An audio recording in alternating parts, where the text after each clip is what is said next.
السلام عليكم ورحمة الله وبركاته. هنستكمل مع بعض أسعار العملات المصرية القديمة من بداية نشأتها لحد يومنا هذا.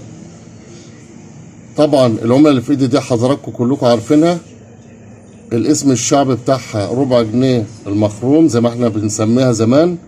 العملة دي لسه متداولة لحد النهاردة، في ناس لسه بتستخدمها في المواصلات في غيره بس بنسبة قليلة. بس إصدار واحد منها بس هو اللي بيعمل 10,000 جنيه.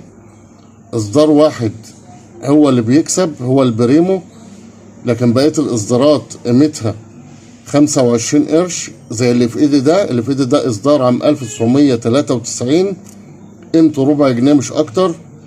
لكن الإصدار اللي بيجيب فلوس هو إصدار عام 1992، يعني مكتوب عليه 1992 عشان في ناس بتجيب 95 و96 وهيقول هو ده. لا، مش هو ده، 93 اللي في ايدي.